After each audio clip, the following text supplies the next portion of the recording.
welcome once again to another episode of Dear Younger Mom. This is a programming that's focused on intentional parenting with the objective or the purpose of raising godly children in these times that we find ourselves. I'm going to start by reading scripture. I want to read to us from Psalm 139. I will read from verse 13 to, I think I'll take it all the way down to 15.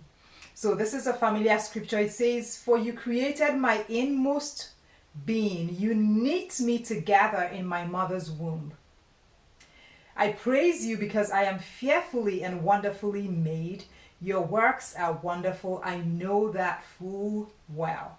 My frame was not hidden from you when I was made in the secret place, when I was woven together in the depths of the earth." This demonstrates to us, how intricately we were put together by God, that every single thing about us, every single thing, every trait, every characteristic, every physical, feature that we have was intentional and intricately woven together to, bring about the unique person that we are.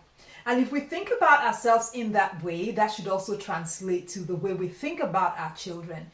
Each one of them, uniquely made, fearfully and wonderfully, and every single trait that they have was woven intricately into that wonderful being that you call your child.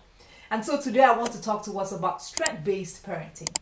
Okay? I want to talk to us about parenting from a place, parenting our children, from a perspective of strength rather than deficiency, rather than weakness. And so a lot of times, just being human, our default is to notice, what it is in our heads is wrong with the child. Like the child talks too much, or the child is too this or too that, plays too much, doesn't pay attention. And that's how we tend to frame our perception of the child, what it is that they are not and what it is that they don't do, or what they do that we consider a weakness. And I want to challenge that today. I want to say to you as a mother to see those traits as God-given. And I'm going to use an example. So one of my kids, I used to say he's very picky, and God, chastised me on that. He is like, I can remember from when he was just a little, child, would want to pick up what he wants to wear. And there are things he would not wear. He would not wear a striped t-shirt, and he still does that, He will not wear certain colors. And it's so difficult to buy something for him. For ever so long now, if he needs clothes, I just either take him to the store, I just give him money to go and buy his own clothes, honestly. And sometimes we've actually resorted to, like, if you want to give him a gift, you just give him money. And so before I used to lament and like, this child is so picky, but they're very decisive. They know what they want. They know what they don't want. And so God challenged me on that and said, this very trait that he has, it speaks to his independence. He is that one child of mine who is probably the least affected by peer pressure, because he's that person that can sit with others and they say they want to do something and he's like, no, I'm not doing it. And that's it.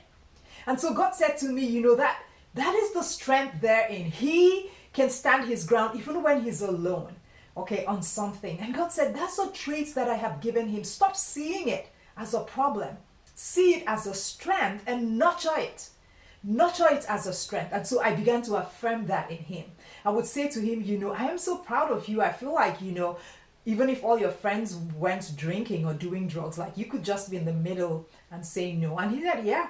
He's that child who, if by the time he's, up to the drinking age, will be the ride for other people home. Like he will be that safe driver, because he is that person that can sit at a place and everybody else is ordering an alcoholic beverage, and I can see him just ordering a Coke. He is that child. So God said to me, you need to see the traits that they have. See those traits as strengths. So what? That the child, speaks up a lot. Don't quench that. You don't know what God is going to use that to do. Okay, so the child is always very emotional about things. That is the sensitivity that God has given to that child. Don't try to tell them to toughen up. Okay? Because God has given them a heart that feels for others. Let them be emotional. Okay? You have that child, who is so confrontational, maybe.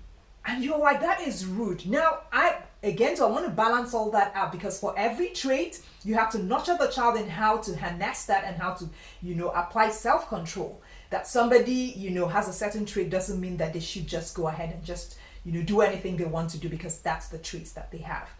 If it's a child that speaks up a lot, then you have to nurture them in the way to know when to speak and when not to speak. But don't quench that fervor that they have and that, boldness that they have in speaking up, for instance, when there's an injustice, or in asking questions, because they're just very curious. Don't say, you're always asking questions. It's a good thing. Say to them, you are so eager to learn. Did you see how we flip that? So I want to tell you today, flip the script on that. Don't parent from, a place of deficit. Let's parent from a place of strength. Let's affirm those characteristics and those traits, as strengths that God has given them. If God has made them that way, it is for a purpose. Just remember, each child is fearfully and wonderfully made. If we see them that way and nurture them that way, they will become all that God has called them to be. Stay blessed, and I'll talk to you again real soon.